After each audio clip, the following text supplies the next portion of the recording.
What is going on, guys and gals? The Allen Report, your boy. No longer looking like a caveman, which is good.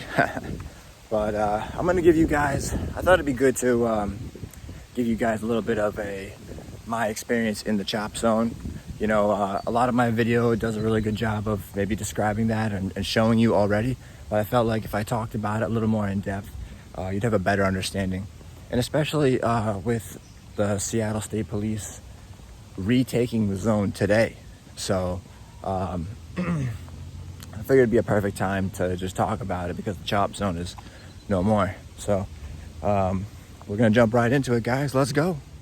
And so jumping right into this, guys, my experience in the chop zone was fairly peaceful. I did have a bad incident within the chop zone, and I will get to that, but for the most part, fairly across the board, it was peaceful. I was there. I had been there between a time where nothing was pretty much going on other than historic things happening within the chop zone. With that being said, I didn't see anybody there. I didn't see any security personnel within the chop zone that were armed, or I did not see any security personnel there handing out AR-15s, nothing like that. And believe me, if they were, I would have been like, yo, this is the Allen Report live, they're handing out this shit, yo, dog. So trust me, none of that shit was going on. And if it was, I would have been first on that, trust me. But I didn't see any of that. Now, that doesn't mean that it wasn't there. I didn't see it. Day and night, I didn't see it for the days and nights that I were there. That's all I'm saying. Moving forward, I guess I'll just get right into the bad incident. A person with a very bad mental disability tried to rob me within the chop zone. And, you know, I was lucky enough to have at least two individuals near me that stepped up and came to my aid for help. And if it wasn't for those individuals, I'd probably either be hurt or have my things be stolen from me. So I'm very thankful for those individuals who were there at the time, and you know, God bless you. But moving forward as well with that, I don't hold it against him. He had a bad mental illness, you know, he wanted my sunglasses and a few other things, but it was still a very unpleasant feeling, nevertheless. But also within the chop zone, I tried to get some interviews with some of the people who seemed like to be giving the orders or seemed to be in charge of organizing and all that. For whatever reason, they didn't want to do an interview with me. I don't know, it's because if I looked like a cop or if I was white or what have you. But they didn't want to do it with me, which is fine. They have the right to not do that, and all I can do is ask. But I was able to get a couple of interviews and some comments from the chop zone medics, which I highly recommend checking out because they talk about what happened the first night, and also an attorney speaks on behalf of the chop medics. So it's pretty interesting. All historic, obviously, and it's just a great piece. But moving forward with that now, there were probably about 3 different main groups within the chop zone. I'm talking, there was definitely a liberty movement, liberty-minded people within the zone. There were also Black Lives Matter individuals there. Obviously, there were Antifa members there. So you kind of had everyone from every spectrum, and then there was groups from in between that I can't even pronounce that were there. But you had pretty much everyone from all different types of spectrums getting along within the chop zone. Now, I'm not saying people can't, or people haven't gotten along before, or you know what I'm saying, because there are some bad videos out there. But I'm just telling you, my experience from when I was there was peaceful. I never ran into a problem except for that one time.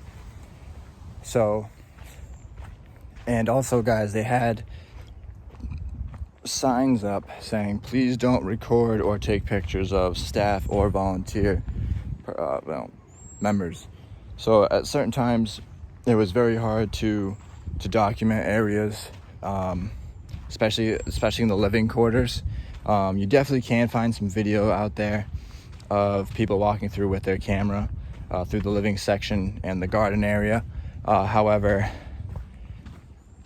when I was there, they had signs pretty much saying like, don't do that. So being respectful, I didn't want to get kicked out, but just know that they had the certain protocols in place to try to protect their identity, I guess you could say. And there was a few times where people came up to me and asked me to put my phone down, put my camera away. So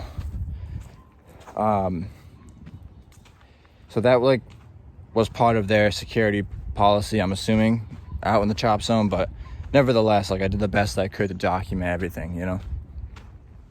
Now, some of the bad videos that you saw out there was a gentleman who got dragged away by the chop members because he was preaching the gospel. Now, while I was there, they had multiple individuals who were handing out Bibles and preaching the word of God, and yet they weren't being thrown out. And so I asked the questions like, you know, how come you're able to do this and those other people weren't, or that guy wasn't able to? And a lot of the people that I've talked to said that he was doing more than just preaching the word of God. He was like stirring up, I guess he was being disrespectful or something. But that's just what the locals told me. I mean, I wasn't there for that video, obviously, but that's just what the locals told me. And I ran into people who were already handing out Bibles day and night. So, I mean, it just seemed a little bizarre, you know, that these people were able to do it, but that guy wasn't. So there had to be more going on to the story. And also the fake news media, mainstream media, will always hype things up. So, but while I was there, guys, my experience was fairly peaceful, and I don't have really anything bad to say other than that experience of getting robbed. You know, if you guys have any comments or questions, please, or like, put them into the comment section below so I can get to you and give you further information. But it's not really what, to me, my experience was basically, imagine like a concert and a carnival at night. That's pretty much what the nightlife was there. You know what I mean? Like, it wasn't what the news puts it out to be. Now, that was just my experience. Not saying bad things couldn't happen there or they haven't happened there. I'm just saying, while I was there, everyone seemed to be getting along. Now, I did interview a gentleman who does wood carvings there. I guess he's like pretty known in the community over there. And he mentioned to me that the media tried saying that people were getting raped or people were starting fires in the chop zone and what have you. And he confirmed to me that that was false, that none of that was happening. Also, 911 doesn't operate in the area of CHOP. I know the Seattle State Police Chief said it did, but all the locals say they don't. Even the CHOP medics state that if they have a medical emergency that they can't handle, they will obviously call for assistance, 911 sometimes. And 911 will say they'll meet them outside the CHOP zone, but outside the CHOP zone means 8 or 10 blocks down. So, from the CHOP zone. So, they stressed that, you know, carrying a wounded person many blocks down is just not right. That's just their side of their standpoint, you know. I was just there documenting, but yeah, it was pretty peaceful out there for me, guys. And so, guys, within the CHOP zone itself, they had, you know, a giant Black Lives Matter fist that they used a crane to pick up and you know, move around for, I guess that was their arts or their, you know, what have you. But a lot of things went on in the CHOP zone. They had like a local or very small, what seemed to be grocery store. I have this all documented on my channel. Definitely go check it out. And they had an area where everything was all free.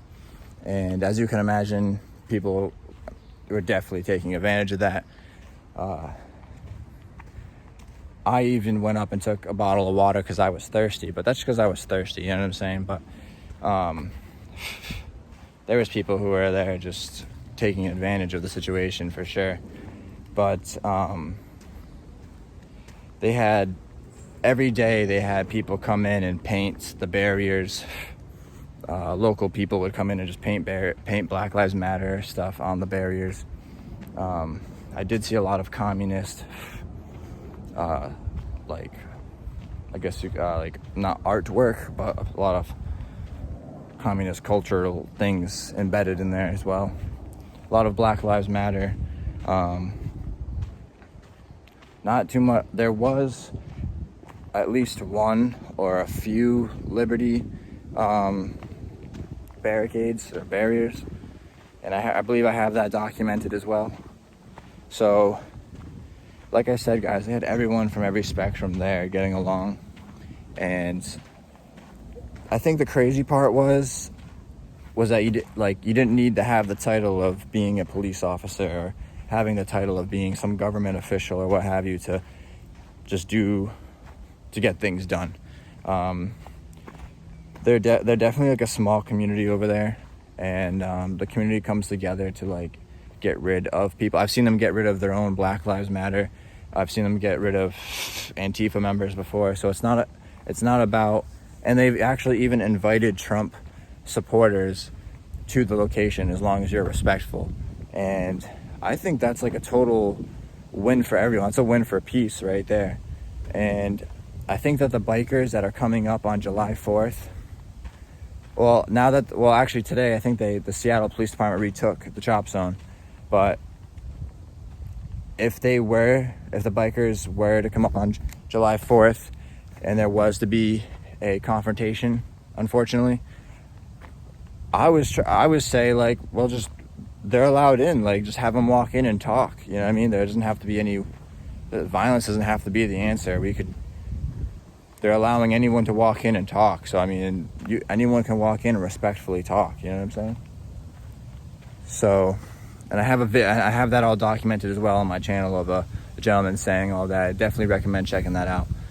So, we're gonna wrap this up, guys. And that was just like a quick, brief summary of really what happened at the chop zone. If you have any specific or in-depth questions or whatever, please put them in the comment section so I can get to you and get back to you about like what's really happening out there. Obviously we could talk for hours, all the details about the chop zone because it's just so historic. But in a summary, that was my experience. It was fairly peaceful. The day I left, that's when the shooting started happening. So I arrived when they started marching out onto the freeway, and I have all that documented. Definitely go check it out. It's super historic, guys.